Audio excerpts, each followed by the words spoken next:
Welcome to the 15th episode of the BlueCollarBaddies podcast. This episode is sponsored by Outlaw Spray Foam, providing high-quality insulation services for the greater Oklahoma area for the past 8 years. Today we have Ashley. Yeah. I was like, I know WeldinRabbit, but I can't remember. No, you're good. Sorry. You're fine. So what trade are you in? So I'm a structural steel welder in Virginia. I was born in Nashville and lived in White House, Tennessee, and then moved 2 years ago to Virginia for welding. So Just for your job you moved there? Yep, just for my job. Nice. Yeah. And how you've been in it 2 years, you said? Yeah, so I've been doing structural steel welding for 2 years this March, and then I was welding for 6 months before that in trade school here in Nashville at Nashville Auto Diesel College, or Lincoln Tech. Yeah. And then I did a little bit of welding in high school. Absolutely hated it. Was really? scared of it. Didn't understand it. But then I was at my old job, which was Panera. Believe it or not, loved that job. And I had a coworker kind of talking about like, hey, like there's this welding school. I know you like tried it in high school. I didn't really like it. Mm-hmm. And then I was like driving home and kind of thought about it. It's like, wait, like I wonder if I could try this. Like the adrenaline, I don't like it. I wonder if I can get good at it. Yeah. So I told my dad, I was like, hey, like I think I'm gonna do this, and he was like, do it. And that's awesome. The best decision I could have ever made. So, that's cool. Yeah. At least he was supportive. Yeah, absolutely. He was so excited, and he's actually has his own company, and it's kind of along the lines, not actually welding, but it's like engineering for other businesses and stuff like that. And he's like, you know what I do? I was like, no. He's like, welding, robotic, or like engineering for stuff like that. And so when he found out that I was going to do that, he was super excited. That's awesome. And I know when I was in high school and I'd be like, hey, I forgot my shop clothes. He loved hearing that. Like, it was his favorite thing to hear that his daughter was like, I want to go to the shop and do this. That's so cool. It definitely was just overall really cool. And nice. Such a good decision. But yeah. That's cool. So when you were little, what did you expect yourself to be doing when you grew up? So I was a horse girl. Yeah. In school, I was the horse girl, and I actually like had ridden and shown horses for about 12 years, Arabian horses. That's awesome. All the way up to the international level. Like I went to Canadian nationals and stuff like that. That's cool. So I thought, like, you know, not thinking about money, was like, I'm gonna do this for my whole life. And then I kind of, when I got into high school, I was like, can't do this. This isn't going to be attainable. Like, you have to be born into money to be really good at that. Yeah. I was like, I need something else. Right. So then when I kind of started pondering that, I also was really into videography through horses and stuff like that. That's cool. And totally left field, also cars. So I was like, I think I want to do videography for cars and like horses and stuff, and do like ads for like Ford or something like that. That'd be awesome. But again, it came down to money. That I was like, you can't really make a lot of money unless you're like out the gate perfect at it. Right. So that's when I kind of was like looking into welding. I was like, okay, like financially, that could do it. For sure. Turns out I like welding more than I do that. Yeah, so, that's cool. But yeah, I really just thought I was going to be a horse girl forever. Yeah. But yeah. Do you still have horses? Yeah, my 2 horses are here in Portland, Tennessee. I have a walking horse and Arabian, but in Virginia, I just ride at a barn about an hour away. That's cool. I switched from Arabians, and now I do like show jumping on thoroughbreds and stuff like that. So, dang, that's awesome. Yeah. Huh. What about the videography stuff? Do you still dabble in any of that? A little bit. Definitely with my social media. I like to, my old welding videos from my old job, when I could record a little bit more, I like to play around with that. I think getting to see the clear footage of welding is really, really cool. Yeah. I don't do it as much, especially at work. I'm under an NDA, so I can't have my phone on really unless it's break time and stuff like that. But when I can, I definitely love to. That's cool. Yeah. So if someone was coming out of high school and they wanted to do what you're doing, what advice would you give her?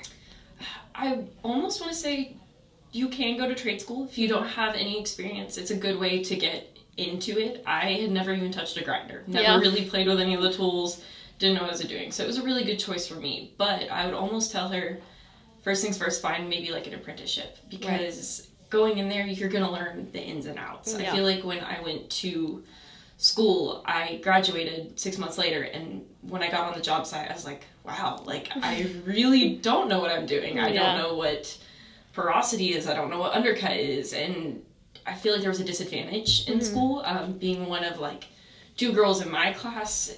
sometimes you would run into like instructors that Right. were scared to talk to you, didn't know how to really approach you. Yeah. And I feel like it's a little bit like undermined, almost like I don't know where to start. Yeah. So I would say an apprenticeship is a good start, because that way you're going to get the in and out details of how it really is on the job site. Yeah. But I'd say just do it and don't be scared. Nice. You know what's going to work for you, but I would definitely recommend almost an apprenticeship. I wish I would have done that. Yeah. Well, plus you get paid while you're learning. Yeah, exactly, for sure. I know when I was in school, I went to Lincoln Tech up here, and I lived an hour away, and I still had to work on top of that. Dang. And so when I would do that, I would wake up at like 4:45 in the morning. Yeah. And with work, I wouldn't get home till midnight. So I was getting like 3 hours of sleep. So That's definitely wild. an apprenticeship is such a good tool to have. Yeah. Yeah. What has been your biggest struggle? I think keep going. Yeah. I know like it's a deeper question that I kind of like thought about too. I did almost quit. Yeah. There was a point in time where this past year I almost quit and moved back to Nashville and gave up. I am a domestic abuse survivor, and so I got diagnosed with PTSD out of that. And getting out of that situation, I got diagnosed with PTSD. And through that, I didn't really miss any work. The couple days I had to. But doing that, waking up every day, it got to me. Yeah. And there was one day I was in the shop, and I was trying to weld up a column that we had cut short. And I was like, I don't know that I can do this. I think it's in my head that, the only reason you're a good welder is because you have a face and a body, which was horrible to hear from somebody. Yeah. And I almost quit. I really did. And if it wasn't for my coworkers and that support system, I would have made a really bad choice and left a home in Virginia and a support system in Virginia. So without welding, it could have been bad. But I solely believe that that company saved me too. That's awesome. So, yeah. Well, plus, like you said, when you're going through that healing process, sometimes you have to take time just to do nothing and process, because you have no other, you can't do anything else. Yep, and at the time, I didn't have PTO, and I knew that, there would be days I'd get home, and with PTSD, I would deal with derealization, I believe that's what, or disassociation. Yeah. And I'd freak out. Right. Why am I in Virginia? Why am I welding? How did I get here? What is happening? Yeah. But going to work would make me feel better. Nice. And there were days that I would break down in the shop, and they would come and just have my back. Be like, you got this. Take that voice out of your head. It doesn't matter. Dang. And that gives me chills. yeah, I mean, it's a crazy story. Yeah. But they had my back. If it wasn't for my parents and them, they really just kept me going. And I'm so glad I stayed. That's awesome. I take so much pride in my work in this company that I'm just happy where I'm at. So cool. yeah. Plus, being so strong in that probably is helping you heal too. Yeah, for That's sure, cool. for sure. It's been a crazy journey, but I wouldn't trade it. So, That's awesome. Yeah. So what is your most favorite tool? My wire wheel. Yeah? I swear, if somebody takes my wire wheel, I'm gonna fight them. I love my wire wheel. I know a lot of people in the shop don't use it too much, but to clean your welds and see that finished project, product, I love my wire wheel. That's my favorite tool in the shop, but yeah. What about clothes? Do you find work clothes, have trouble with that? That has been my biggest battle. I know a couple weeks ago I was living off one pair of Goodwill jeans and then were 2 sizes too big. Yeah. But I found that I also work out, so a lot of lifting and then also to be able to be flexible at work has been really hard to find. So I think Area and Levi's, they have a little bit of spandex with the jeans, and that's been really helpful. Yeah. They're a little bit, they can be pricey, but they're also inexpensive, and they last a really long time. Yeah, those have been really, really helpful to use, and I don't get burned a lot with them. I know a lot of welders will ask me, well, do you get burned with spandex stuff? I've not personally had any problems unless it's a giant molten ball with me. But other than that, I think Levi's, Area, and sometimes Wranglers are really good to go to. So, nice. Yeah. Good. What about boots? That's a big struggle I'm fighting with right now. I typically use Area still. I know I had the California style boots, which are just your normal square toe with composite toe or steel toe. They wore down, but they've lasted through my other ones. I know this year alone, I've gone through 3 pairs of boots. Dang. I kind of have areas that look like the Brunt boots, and I've learned that maybe I should go to Brunt because the area has the fire and all the like sparks and stuff has eaten them up and keeps on. So boots are still a struggle for me. Dang. But I've heard Brunt is really, really good. I have a pair. Yeah. They're Okay. Nice. Okay. Yeah. Yeah. I mean, I don't like weld, so I don't know about the fire deal, but you know, I spray foam, so yeah. Yeah. So, they go through some shit. Yeah. Definitely. Yeah. What about like safety gear? Do you have trouble with any of it fitting correctly? I know when I first started I did. It was they didn't have small enough gloves or small enough stuff, but I know once I went to my safety man, like, hey, like, the mediums ain't doing it. Yeah.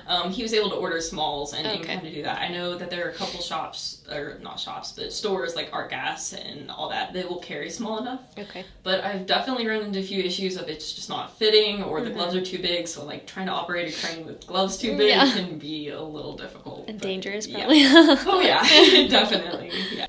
Have you encountered any like women on job site, or you're not like on job sites, you're in a stationary place? Shop, okay. Yeah. So do you work with any other women?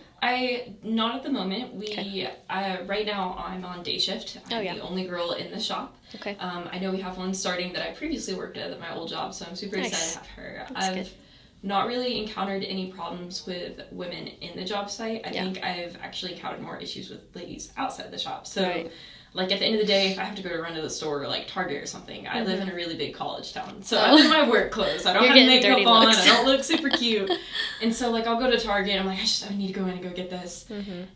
And the college girls don't like me. They give me some dirty looks, and it's really hard because I'm like, man, like I promise I look like you sometimes. But when I go, I mean, I've gotten some pretty dirty looks. Yeah. And usually I met with a lot of positivity from girls when I tell them that. But I definitely think like average, sometimes they don't get it. Yeah. But inside the job site, I feel like most of the women I've met have been super supportive. Nice. And we all kind of have like the same like, this is how it is. Right. And the support system's been really great. That's badass. Yeah. That's good.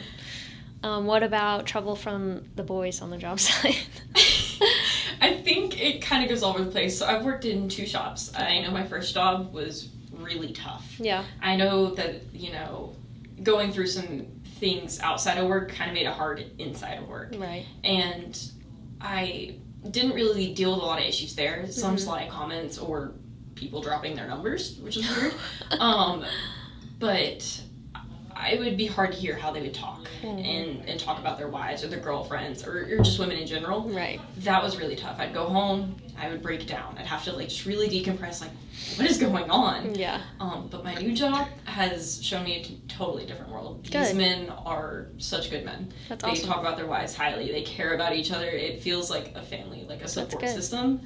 And without this company, like, I don't know. They have been shocking. I feel like in the trades it can be really hard to find coworkers like this, but I rarely have anything bad to say about these men. They are awesome. Really, really great. So, good. Yeah. So you love your job then? I really love my job. Good. Honestly, I wasn't sure about going to the trades because I knew it would be something, and I used to be really shy. Yeah. But now, it's going to sound funny, I feel like one of the boys sometimes. Right. And they kind of, you joke with them, you learn how to be in that, and you kind of get a whole new confidence, and you get a new way to kind of like, defend yourself and then like bite back. Yeah. And it's funny. And I really get along with them. I really like them. And, you know, there's some days where like, like it's a little much, and I've gotten the name, you know, meanness or grumpy, which is funny, but at the end of the day, like, it's such a good company and good men to work with for sure. Right. So very fortunate. That's awesome. Because like you said, it's kind of hard, like even in a not trades job, it's hard to find a company that you get along with everyone and they treat you well. And like, for sure. It kind of sucks people are shitty. Yeah. Is there anything you feel like you're missing out on, like you wish you could dress up every day? Yeah, so it's definitely hard sometimes. I will kind of wake up and be like, why the heck am I doing this? But I know, like, it's hard when you get a bunch of burns and scars. And, like, I try to, like, brush it off sometimes. But when you kind of go out in public and you're like, man, like, they look really nice. And then it's like, I gotta go look like a dude for half the day. Yeah. It is hard. It's kind of like, why didn't I just do something more girly or easier? But then I feel like I would regret it not doing it. Yeah. So I definitely too kind of feel like I'm missing out on being super girly and kind of having that experience. But I also wouldn't trade it because the pride that I have in my work and like being able to do something that a lot of guys do and be good at it is so rewarding and That's really awesome. fun. So I definitely do have my days where I get in my head about it, but I wouldn't really trade it, I don't think. At least you have the weekends. I mean. Oh yeah, and the nails, that's a big thing for me. I know the guys sometimes are like, why do you have your nails done? I'm like, because I'm just a basic white girl that welds. Like, that, I don't think you guys understand that. I can still be a girl. Oh yeah. I'm gonna come in here with my Starbucks and my nails done. That's funny. Still do as good as you. But but yeah. Let's see, you do it with nails on. Yeah. I'm like, do you have any issues? No. No issues at all. I mean, they're not like super long. No, they're just, no problems at all. Yeah. So do you have any big like upcoming plans in your job or? Not at the moment. Yeah. Right now, I'm kind of at the point where I'm just trying to learn as much as I can. I know I've been just doing strictly welding for the 2 years, but I am trying to learn a little bit more fitting and stuff like that. Right. I know I've run into a lot of issues where guys won't be able to teach you enough, maybe because the boss is like, hey, don't talk to her, she's got to take you to HR, like stuff like that. Oh, yeah. Or they're just nervous too. Right. So I feel like I've had a hard time getting to learn a lot more, or as quick as some of the guys. So right now, I'm just trying to perfect what I do. Nice. I want to learn how to fit a little bit. I want to make sure I'm getting it there, if that makes sense, almost. For sure. In an ideal world, like far in the future, I would love to have my own shop, my own fab shop with maybe just me, and do a little bit more, I guess, outside of work stuff. Do a little bit more artsy stuff, and really kind of get into why I got into welding was for the artsiness and like why. Kind of have that outlet again. Yeah. But that's right now, just enjoying the structural steel. I love big welds. Yeah. Yeah. That's awesome. And you mentioned earlier that you work out to keep up your strength. Yeah. So, I started working out before I even knew I did welding. I've been working out for roughly, it'll be 5 years in September. Okay. And it's varied, but I've not really had any breaks. I know that I used to do 6 days a week, but now I just do 4. Yeah. And depending on how work goes that day, some days I'm just like, you know what, I need a rest. Yeah. But most of the time I do have like a set workout schedule. I do strength training to kind of, keep it healthy, make sure I can lift some stuff if, I don't got a crane. For sure. But so definitely just prioritizing working out. It's helped a lot, for sure. Good. Yeah. We're slow right now, so I can tell, like, we've been doing less, and my body is like struggling. Yeah, definitely. I should be working out. Without the gym, I mean, like, the gym is such a good outlet too. Outside of work, I'm like, okay, this dude made me mad. I'm gonna go lift about it. But it's definitely, I highly recommend it. Even though it's like tiring, just 45 minutes a day. And it almost gives you more energy somehow. Oh yeah. I'll be tired at work and then go lift. I'm like, wow, I could do a whole other shift now. But What about like skincare or hair care tips? Oh man, I struggle with it. I struggle with a lot of the heat and then the dirt. I somehow managed to be the dirtiest person in the shop. Same. They like to tell me I got a mustache because they be touching my face. Yeah. But I've definitely struggled with skin, and the slag and the dust and the dirt has been a totally big issue. So weirdly enough, I use the African black soap, has helped a lot. Really? And then just taking extra steps, I shower like 2 or 3 times a day. So I shower before I go to the gym and then after the gym. And then I wear bandanas to protect my hair. Right. So for the hair, I'll put my hair in a bun or like braid it and then put it in a bun, or just braid it and put it in my shirt when I'm welding. Okay. And then I switch my bandana daily because the sweat, the dirt, it'll collect. I'll take my bandana off. There's just a total line. Yeah. But it's definitely been a struggle. I struggle with skin and acne like crazy, but just showering and then not using too many products, because I know you got dirt mixing with so many products. It can just make a whole mess. But it's definitely been hard. And then, like, it doesn't look like it right now, but I actually have really curly hair, naturally curly hair. Yeah. So a lot of like heat protectant stuff. I'll use like a moisturizer or like protectant shampoo and conditioner, and then I'll put thermal spray in my hair sometimes just to protect it from the heat. Nice. But, yeah. So, I mean, it's all doable, I guess. Yeah. Your hair looks good, so. Thanks. I mean, I've got it on fire a couple times. I started learning to put it in my shirt because the braid would be down, and I gotta go cut this off in the bathroom. No. Okay. But You kind of already shouted out your company. Did you want to say who you work for? Or? Yeah, I work for Cooper Steel of Virginia. Okay. Did you say that already? I guess. I don't think I said it. Okay. Yeah, I work for Cooper Steel of Virginia. They're actually Cooper Steel in Nashville, Tennessee. Okay. But we are an extension company, and it's really great. I have no complaints about it. So. Nice. Yeah. And then we'll link your social media in the description. Yep, WeldinRabbit. So, okay. yeah. That's cute. Thanks. It's based off my dad. Oh, nice. My dad grew up calling me Rabbit. So, that's cool. Yeah. All right, well, I'm super glad you made the drive to come up here. here. Thank you so much. I appreciate it. Thanks for listening. If you enjoyed it, make sure you hit the subscribe button so you don't miss the next one. All the links and products we mentioned today will be listed in the description. If you're a woman in a blue-collar industry and you're interested in being the focus of the next episode, or you're a small business that would like to sponsor an episode, reach out to us in the link below.